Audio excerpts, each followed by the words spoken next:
What is good, YouTube? It's your boy Teflon Don coming back with another video. Only Traders Gang, and we only trade every single day. And today we're going to continue with the Candlestick Trading Bible. And as you can see, we've got time frames and top-down analysis. So let's get straight into it. As a price action trader, your primary time frame is the 1 hour, the 4 hour, and the daily. At the same time, the 30-minute and the 15-minute very key. And price action works on bigger time frames. If you trade pin bars or engulfing bars on the 5-minute time frame, you will lose your money because there's a lot of noise on smaller time frames, and the market will generate a lot of false signals because of the hard battle between the bears and the bulls. Besides, there is no successful price action trader who focuses on one time frame to analyze his charts. Maybe you've heard of the term top and down analysis, which means to begin with bigger time frames to get the bigger picture, and then you switch to the smaller one to decide whether to buy or sell the market. Let's say you want to trade the 4-hour chart. You have to look at the weekly chart first, and then the daily chart. If the weekly and the daily chart analysis align with the 4-hour chart, you can take your trading decision. In layman's terms, if you see that the weekly and the daily chart are bullish, then most likely you're going to find buying opportunities on the 4-hour chart. And if you take a sell, you're basically kind of trading against the trend, because as you can see from the bigger time frames, the trend is bullish. So that's going to affect the smaller time frames as they're going to eventually become bullish. And if you want to trade the 1-hour chart, you have to look at the daily chart first. This is a critical step to do as a price action trader because this will help you avoid low probability trading setups and will allow you to stay focused on high probability price action signals. Through our top-down analysis, we always start with the bigger time frame, and we look for together the following information. So the most important support and resistance levels, these are areas representing turning points in the market. If you can identify them on the weekly chart, you will know what is going to happen when the price approaches these levels on the 4-hour chart. So you'll decide to either buy, sell, or to ignore the signals you get from the market. The market structure. The weekly analysis will help you identify if the market is trending up or down, or it is ranging or choppy. In general, you'll know what big investors are doing, and you'll try to find a way to follow them on the smaller time frames using price action strategies. The last candle on the weekly chart is important because it tells us what happens during a week, and it provides us with valuable information about the future market move. When you identify these points using the weekly chart, you can now move to the daily chart or the 4-hour chart and try to gather information such as 1. The market condition, what the market is doing on the 4-hour time frame. Is it trending up or down? Is it ranging or is it choppy? 2. What are the most important key levels on the 4-hour or daily time frame? This could be support and resistance, supply and demand areas, trend lines. 4. Price action signal, a candlestick pattern that will provide you with a signal to buy or short the market. This could be a pin bar, an engulfing bar, inside bar, etc., many different candlestick patterns. So let me give you an example of how to understand why it is important to adopt the top-down analysis concept in your trading method, and what is going to happen if you don't look at the bigger time frame before switching to your primary chart. Look at the illustration below. And just to add on that, I would suggest you always have a time frame where you identify market structure, typically 4-hour going up. Then you'll have a time frame where you're going to identify your pattern, and typically that will be the 1 hour and the 30-minute chart. And then you'll look at the lower time frames to find an entry and confirmations for your entry, and that is typically done on the 30-minute, 15-minute, and at times the 5-minute time frame. But the 15-minute is probably the best time frame that you're going to get to identify entry, due to the fact that it doesn't move too fast and it doesn't move too slow, as opposed to the 5 minute where it moves really fast, so there'll be a lot of noise, and the 1 hour chart where it moves slow, so a move might start and you might miss out on it because you're only looking at the 1 hour chart. Let's continue. As you can see in this weekly chart above, we have gathered 2 important points that will help us decide what to do on the daily time frame. The first point is the market approaches to an important weekly resistance level that will represent a hard point in the market. The second information is the rejection from this key resistance level. As you can see, the price was rejected immediately when it approaches the level. This indicates that there are sellers there and they are willing to short the market. What confirms our analysis is the information of the inside bar false breakout patterns that indicate a reversal. Now let's switch to a daily time frame to see what is going on in the market. So on the daily time frame, we have a clear pin bar candlestick pattern that indicates a bullish signal.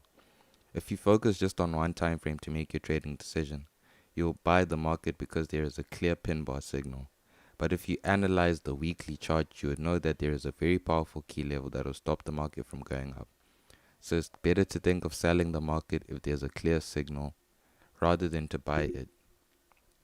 Look at what happened next. As you can see, the top-down analysis works. The pin bar candlestick signal didn't work because the weekly resistance level was a powerful turning point that reversed the market direction. If you want to trade price action based on one time frame, I highly recommend you to stop trading because you're going to blow your account and you'll never be a successful trader. Trading counter trends is very profitable as well, but without the top-down analysis, you'll put yourself in trouble. And trading counter trends is very risky because you're basically going against the market structure.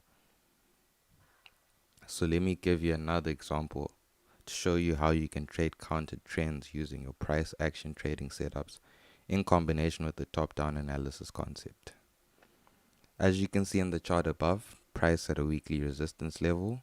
Buyers were rejected twice from this level, which indicates that it's a hard point and it's likely to reverse. What you can do as a price action trader is to switch to the daily time frame to look for a selling opportunity.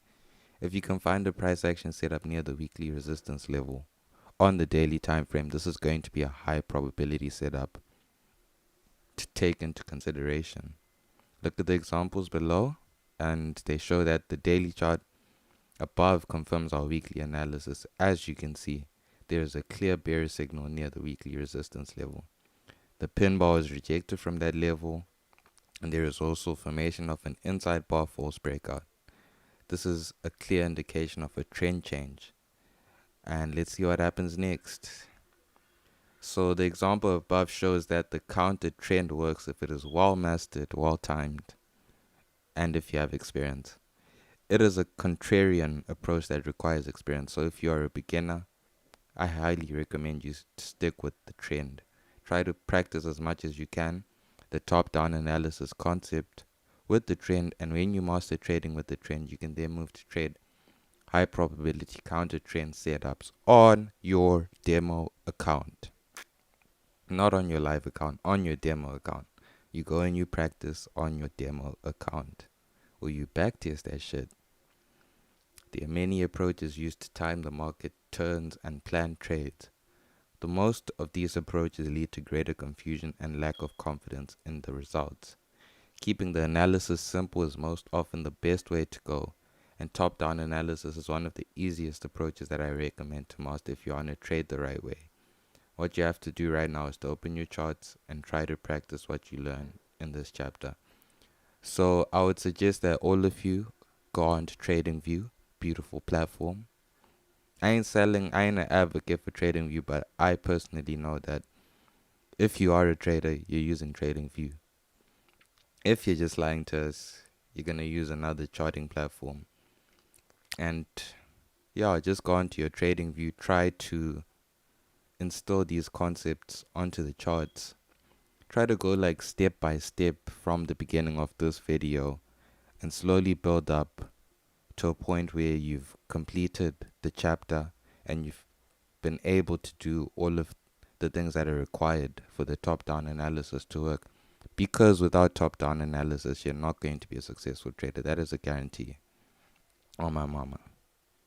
So try to identify the market trend using these techniques. It'll be a little confusing at the beginning, but with screen time and practice, you'll find it easy to identify market direction. And that's true, man. I would suggest even if you don't know what you're doing, just do it still. At some point, you're going to figure it out. The more time you spend on the charts, the more questions you're going to ask and the more problems you're going to solve for yourself. So that when you do begin live trading, you're in the best position to protect your capital. Not to make money, to protect your capital. That's the first thing you should always be aware of when you go onto the chart is, I'm going to protect my capital. Once I've protected my capital, any gains that I make, I'm going to capitalize the fuck out of them to the max.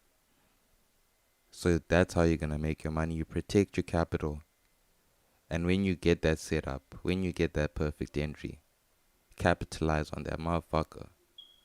Make sure you take all the pips that you can in conjunction with your analysis and your discretion and your level of ability to take risk and what you can manage. Because, man, you're going to see that motherfucker go up and down, green, red, green. And you're going to be tempted to, take small profits. But in the long term, man, it's a long-term game. In the long term, that's going to kill you because your losses are going to start to outweigh your wins. So make sure you capitalize on your wins. Make sure when you set your take profit, stick to it because you know your trading plan. And you know that if you take profit this amount of times with this amount of pips, you're going to make this amount of money. And you know that if you get stopped out this amount of times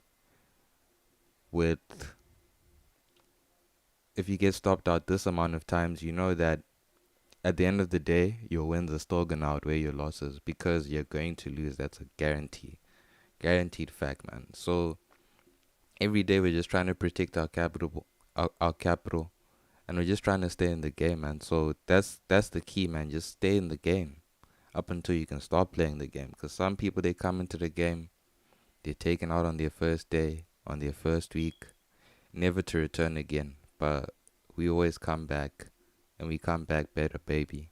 Because there's money, man. There's money being made. So you might as well just, hang in there. Try to figure it out. I promise you, even if you don't know what you're doing, my G, keep doing it. You will figure it out at some point.